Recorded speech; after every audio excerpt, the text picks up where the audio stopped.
Shalom, bien-aimés dans les Seigneurs, que la grâce et la paix du Seigneur soient avec vous.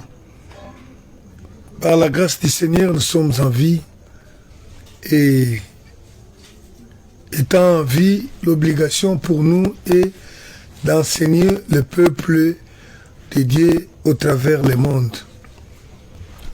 Nous bénissons le Seigneur parce qu'on a connu un petit problème. Le Seigneur nous a préservés.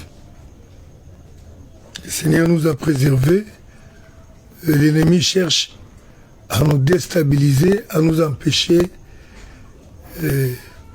pour ne pas annoncer la parole du Seigneur. Mais par la grâce du Seigneur, nous sommes là.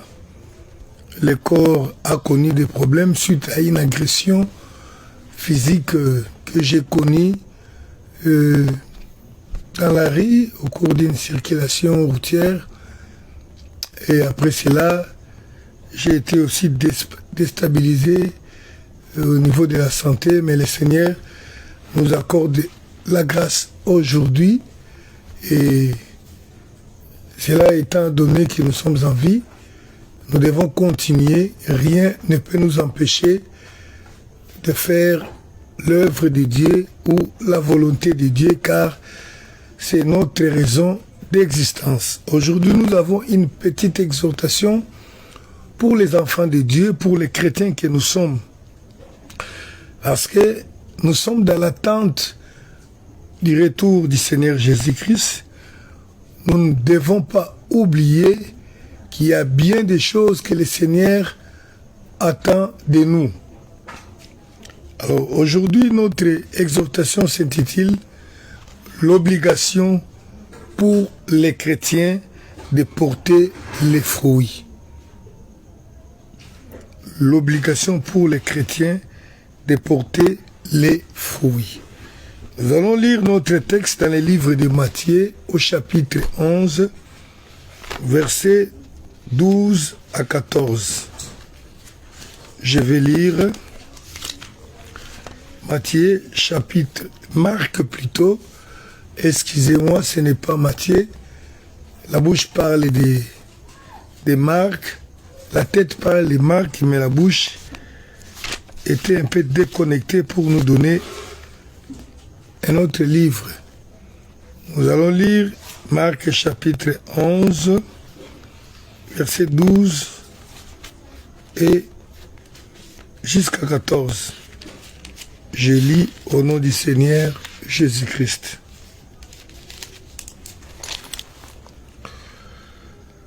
Le lendemain, après qu'ils firent sortis de Béthanie, Jésus eut faim.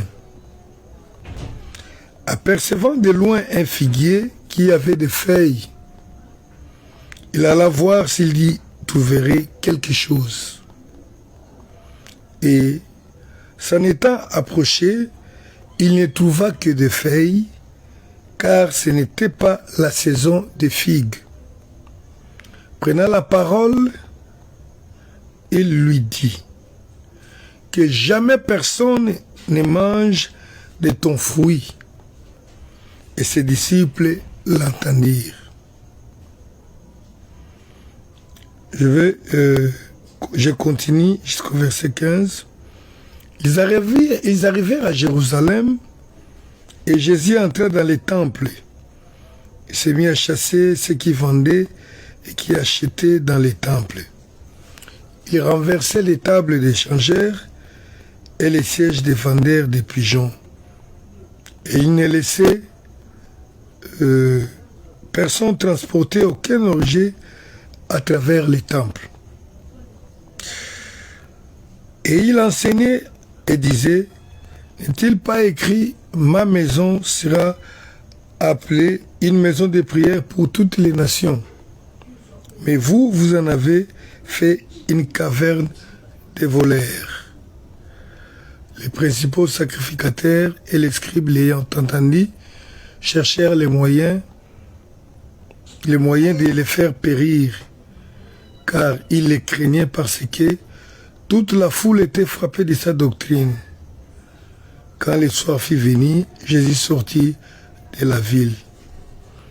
Les matins, verset 20, les matins, en passant, les disciples virent les figuiers séchés jusqu'aux racines. Pierre, se rappelant de ce qui s'était passé, dit à Jésus, « Rabbi, regarde, les figuiers que tu as maudits a séché. » Jésus prit la parole et leur dit, « Ayez la foi en Dieu. » Alléluia. Voilà, je disais que nous allons parler sur l'obligation pour les disciples de porter les fruits. Notre passage est tiré du livre de Marc au chapitre 11. À partir du verset 12, j'avais annoncé jusqu'à 14, mais je suis descendu jusqu'à 20 pour vraiment tirer la conclusion de ce que nous voulons dire ici. Bien-aimés, premièrement, je dirais que ici, il ne s'agit pas d'une parabole. Nous savons bien que Christ prêchait, enseignait beaucoup par des paraboles. Dans des paraboles, il parlait de vérités qui étaient cachées sous la représentation de certaines images. Il arrivait des fois que Christ prêchait aussi, parfois sans parabole, mais dans la plupart des cas, la Bible dit qu'il prêchait en parabole. Mais ici, ce n'est pas une parabole, mais c'est un fait que Jésus-Christ a vécu. C'est une expérience, c'est quelque chose qui s'est passé. Et à partir de cette histoire, nous avons tiré des leçons d'enseignement et Christ lui-même accompli par un enseignement. De quoi il s'agit? La Bible nous renseigne que Christ sorti de Béthanie, il allait vers Jérusalem. Chemin faisant, il se trouva devant un figuier. D'abord, la Bible dit qu'il avait faim et il a vu un figuier de loin. Le figuier, c'est une plante orientale qui porte des fruits comestibles qu'on peut manger. Et le Seigneur, ayant vu de loin les figuiers, il s'approcha, parce qu'il y avait des feuilles, il s'approcha pour pouvoir cueillir la figue et manger parce qu'il avait faim. Vous savez, notre Seigneur, lorsqu'il a vécu sur la terre, il a vécu comme Dieu 100% et homme 100%. C'est-à-dire comme Dieu, il pouvait faire dans la toute-puissance de Dieu, comme homme, il a enduré, il a souffert tout ce que l'homme peut souffrir, il a enduré tout ce que l'homme endure sur la vie, sur cette terre. Alors un jour, il avait faim. Comme il avait faim, la solution lorsqu'on a faim, c'est d'avoir quelque chose à manger. Et nous savons, il y a des fruits qui peuvent soulager notre faim. Il y a la viande ou autre les pains. Mais ces jours-là, comme il s'est trouvé, non pas dans un marché ou dans une ville, c'était, je pense, dans la brousse, mais il vit un figuier qui normalement est une plante qui porte des figues. Malheureusement, à l'approche du Seigneur vers le figuier, il trouva que la plante n'avait aucun fruit malgré son feuillage vert. La plante avait des feuilles vertes, mais elle n'avait pas de fruits. Le Seigneur, ayant regardé, ne trouva pas de fruits. Il dit que personne ne mange plus de ton fruit. Donc le Seigneur étant Dieu, il arrête, je pouvais dire à la manière des hommes, la fertilité de ces fruits-là. Il arrête la production, il arrête la possibilité pour que cet arbre puisse porter encore des fruits. Mais ce qui est étonnant ici dans cette histoire, vraie, non pas une fiction, non pas une parabole, c'est que le Christ qui maudit l'arbre, la Bible dit que l'arbre n'avait pas porté de fruits parce que ce n'était pas la saison propice à l'arbre de porter les fruits. À la lecture de ces textes, de cette histoire, bien aimé, ça peut quand même déranger la morale d'une personne. Parce que nous savons bien que les plantes ont un cycle pour produire, de la même façon comme les hommes. Alors, on ne peut pas condamner une personne qui ne produit pas parce qu'il ne sait pas produire, tout simplement, non pas parce qu'il ne le fait pas, mais parce qu'il a été créé dans cette incapacité de produire. Alléluia. Et là, malheureusement pour cette plante, le Seigneur la condamna de ne plus porter les fruits, tout simplement parce que en ces temps-là où le Seigneur avait besoin des fruits, les fruits n'étaient pas disponibles. Maintenant, c'est moi qui suis en train de parler en parabole.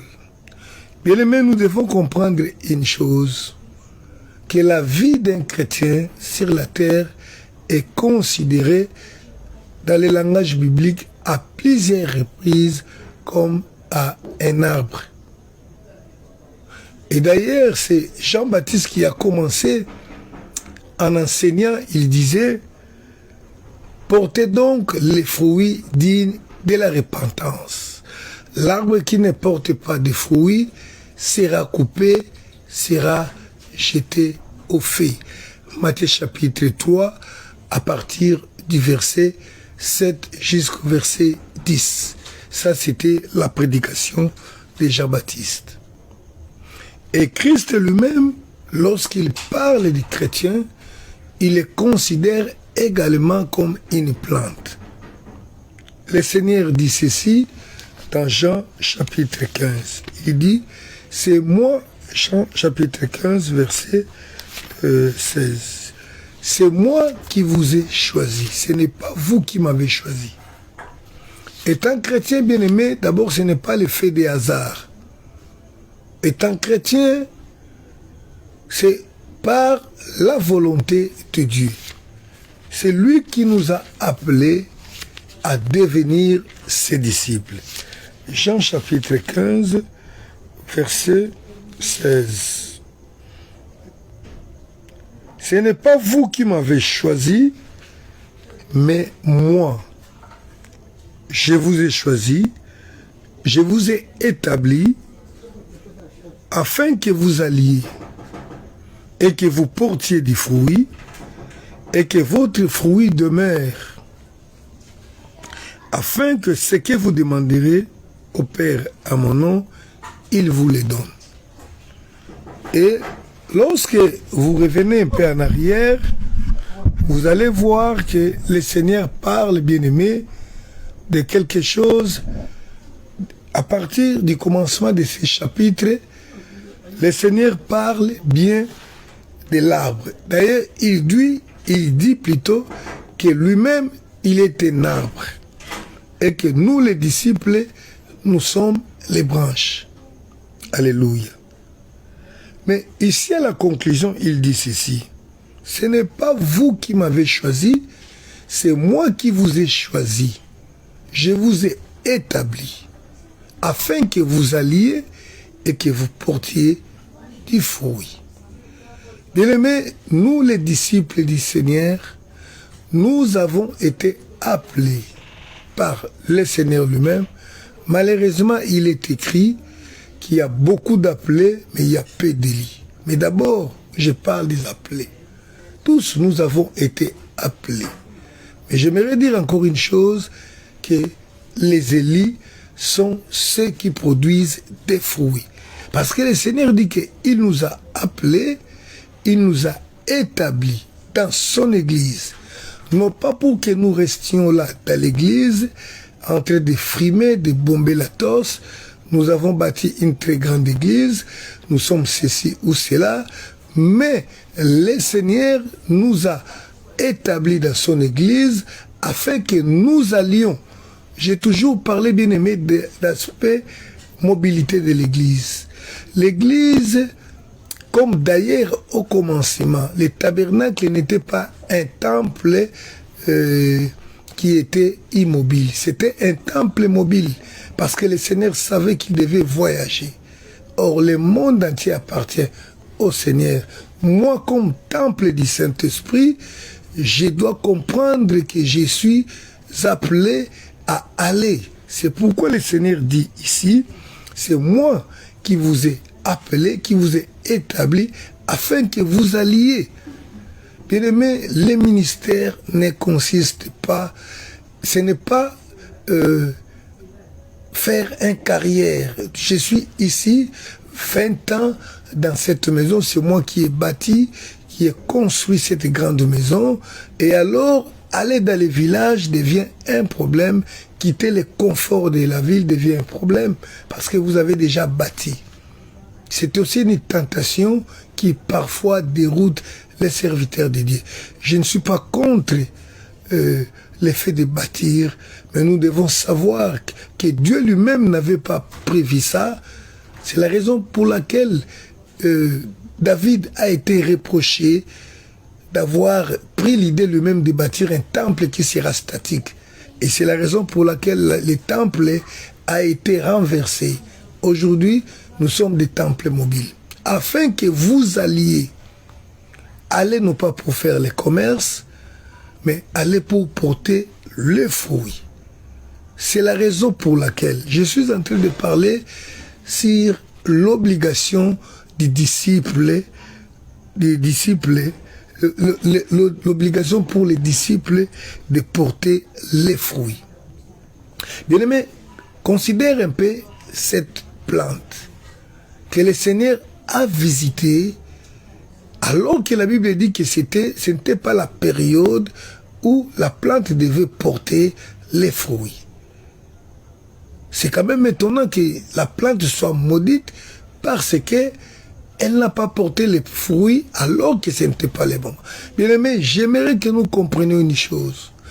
Nous, étant les chrétiens, étant les plantes, nous sommes dans l'obligation de porter les fruits. Que tu sois malade, que tu te retrouves dans une situation, je ne sais pas, comme diraient mes amis, mes frères, réalité, bien aimé, nous avons l'obligation de porter les fruits. Pourquoi? Pourquoi nous avons l'obligation de porter les fruits? Vous allez le voir. Vous savez, Jean chapitre 7 nous révèle un mystère. Le mystère de l'Église qui est grand par rapport à tout. Parce que Christ à nous, la Bible dit, l'espérance de la gloire. Jean chapitre 7 au verset 37 jusqu'à 39. La Bible dit ceci. Les derniers jours, les grands jours de la fête, Jésus se tenant debout s'écria. Si quelqu'un a soif, qu'il vienne à moi et qu'il boive.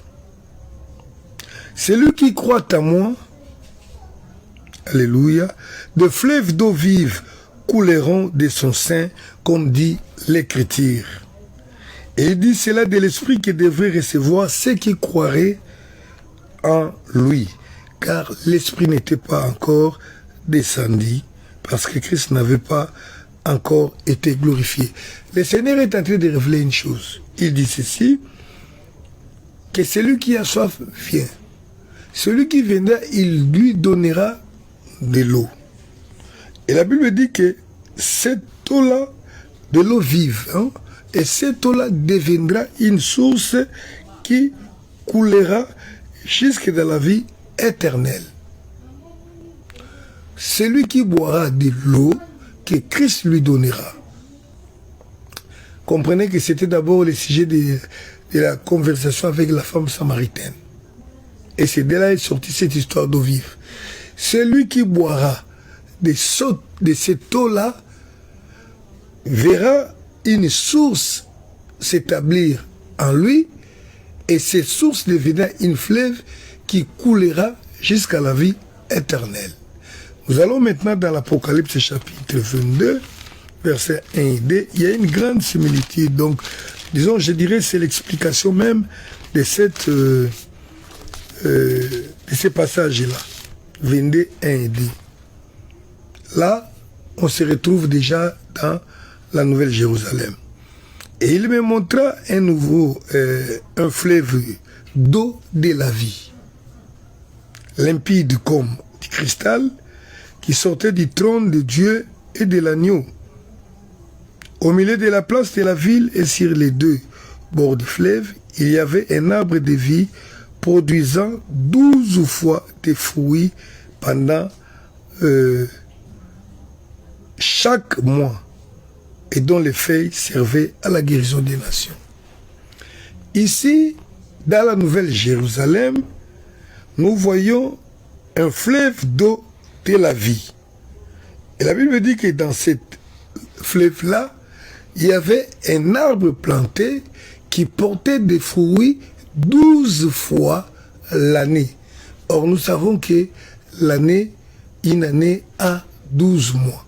Alors, si un arbre doit produire les fruits pendant 12 fois, c'est-à-dire que tous les mois de l'année, il y aura du fruit dans cet arbre-là. Mais ici, c'est l'eau de vie. Alors que le Seigneur a promis à tous les disciples de leur donner de l'eau de vie, entre autres le Saint-Esprit. Alléluia. Le Saint-Esprit dans les chrétiens, ce n'est même pas une option. C'est ce qui fait de nous d'ailleurs les enfants de Dieu. Comme nous l'avons enseigné il n'y a pas longtemps ici, la confirmation, c'est par le Saint-Esprit que nous sommes réellement les enfants de Dieu. Si vous n'avez pas le Saint-Esprit, vous n'êtes pas enfant de Dieu. Alors, le Saint-Esprit est considéré ici comme la source d'eau de vie. C'est cette source d'eau de vie qui est vue dans l'Apocalypse 22 et dans laquelle est planté un arbre qui doit donner les fruits 12 fois. Bien aimé, cet arbre-là qui doit donner les fruits, c'est déjà moi, parce que le Saint-Esprit dans moi, c'est ce Saint-Esprit qui avait été dit qui doit devenir la source d'eau vive. Je suis planté dans le Saint-Esprit, donc il n'y a aucune raison qu'il n'y ait pas de fruits de l'Esprit dans les chrétiens. C'est ainsi que je suis en train de dire que lorsque le Seigneur te visite, même pour te bénir, même pour intervenir dans ta vie, dans une situation, le Seigneur doit d'abord voir les fruits du Saint-Esprit. Bien aimé, c'est très important. Et nous savons bien ces fruits du Saint-Esprit. Bien aimé, la parole de Dieu est simple. Ne cherchons pas à nous compliquer. Les fruits du Saint-Esprit, nous les reconnaissons, nous les connaissons bien dans Galates chapitre 5, verset 22. Nous allons quand même les lire parce qu'à un certain moment, on pense qu'on est devenu trop grand, trop adulte. On ne veut plus lire ces choses du commencement. On cherche des enseignements, les 7 secrets pour ceci, cela, alors que cela ne nous donne vraiment pas grand-chose. C'est très important, les fruits. Les fruits doivent demeurer. Alléluia. Et là où nous avons lu, le Seigneur a dit, dans Jean 15, 16, afin que vous alliez vous porter les fruits et que ces fruits demeurent. Donc les fruits doivent demeurer permanents. Ok, j'avais déjà cité Galates chapitre 5. Galates chapitre 5, verset 22. Voilà, je suis là. J'ai des problèmes avec cette Bible et avec les écrits en petits caractères. Dès que je soulève la figure pour regarder, je retourne, je suis perdu. Alors voilà, c'est un peu difficile. Voilà, je lis. Mais les fruits de l'esprit, c'est l'amour, la joie, la paix, la patience, la bonté, la bénignité, la fidélité, la douceur, la tempérance. Alléluia. Les fruits de l'esprit. Ce sont ces choses-là. Bien aimé, lorsque par exemple, on compte la joie comme les fruits de l'esprit, c'est-à-dire que le Seigneur attend voir de nous un état de joie, même si nous sommes dans la difficulté. C'est pourquoi la Bible dit toujours, réjouissez-vous, réjouissez-vous dans le Seigneur. Et nous avons une raison, bien-aimée, saine, de nous réjouir. Parce qu'en réalité, nous sommes des hommes heureux, nous qui attendons le retour du Seigneur. Parce que le bonheur que nous allons vivre dans le ciel, bien aimé, c'est incomparable. Ce ne sont pas les maisons, la Bible dit d'ailleurs. Ce que Dieu a réservé pour ceux qui l'aiment, ce sont des choses que l'œil n'a point vu, l'oreille n'a point entendu. Donc c'est-à-dire que si tu as déjà vu une maison belle aux États-Unis ou au Japon ou en Afrique du Sud, cela ne peut pas correspondre à une des maisons qui se trouve au ciel. Parce que la Bible dit que ce sont des choses que l'œil n'a point vues. Donc une beauté qui est impossible de décrire avec le langage humain. Voilà pourquoi, bien-aimé, tu dois être en joie à tout moment. Réjouissez-vous, réjouissez-vous, réjouissez-vous. Bien-aimé, tu ne peux pas te dire que non, voilà, vous voyez la circonstance, quelle que soit la circonstance, tu dois produire les fruits d'esprit. L'amour. L'amour. Oh non, voilà, depuis qu'il m'a fait ça, j'ai commencé à les haïr. Bien-aimé, nous n'avons pas dans notre dictionnaire, dans notre tête, ces mots-là. Parce que la Bible dit, aimez vos ennemis. Et si je dois aimer mes ennemis, à combien plus forte raison j'aimerais mon prochain, ma famille, mes frères ou autres. Alors, c'est-à-dire quoi? Je suis dans l'obligation d'aimer, même si la personne m'a fait du tort. Même si j'ai été offensé, je dois aimer. Or, la Bible dit, l'amour supporte. L'amour ne trahit pas. L'amour n'a pas de haine. L'amour n'a pas de jalousie. L'amour n'a pas d'envie. Tu ne peux pas dire, voilà ce qu'il m'a fait était tellement grand que je n'ai pas pu supporter. Donc, en ce moment-là, tu ne produis plus les fruits et tu as cessé d'être le figuier qui doit porter les fruits 12 fois par année. Bien aimé, il y a une obligation pour les enfants de Dieu de porter à jamais, à toujours les fruits, quelles que soient les circonstances. Donc il n'y a pas de place pour la jalousie dans ma vie. Il n'y a pas de place pour la haine. Il n'y a pas de place pour... Donc je suis toujours un homme patient. La patience, c'est cette vertu de supporter parfois même l'opposition sans pouvoir broncher. La patience. Donc il n'y a aucune raison pour que je manque de patience. Quel que soit. Donc le Seigneur, lorsqu'il viendra, il veut nous trouver avec des fruits. Et s'il n'y a pas de fruits, il n'y a aucune raison. Voilà l'arbre qui n'a pas porté de fruits, il a été maudit. C'était juste une image pour nous dire que nous, qui avons reçu le Saint-Esprit de Dieu, dont le Seigneur a parlé que ceux qui boiront de cette eau-là deviendront une source d'eau de vie. Et lorsque l'eau de vie est là, ça produit la vie, les fruits de la vie, les fruits de l'esprit. Bien aimé, il y a une obligation. Donc, c'est-à-dire, il faut traiter ton caractère. Oh non, voilà, moi, tu t'es attribué déjà les titres d'un homme colérique. Tu es parfois connu même. Vous savez, il y a même nos enfants qui nous surnomment vieux lion. Donc lorsque tu viens de la maison, tu arrives, c'est fini, plus personne ne peut parler. Non. Nous devons être des hommes, et quand vous arrivez, vous donnez de la joie. Vous ne faites pas trembler les gens, même si vous êtes les chefs d'entreprise. Si vous faites trembler les gens, ça, ce n'est pas les fruits de l'esprit. Donc les fruits de l'esprit, nous sommes appelés à être des hommes de bien, remplis de bonté, remplis de fidélité, de douceur, la tempérance. Alléluia.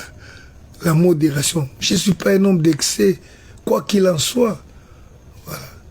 Même si je me retrouve dans une telle situation. Non.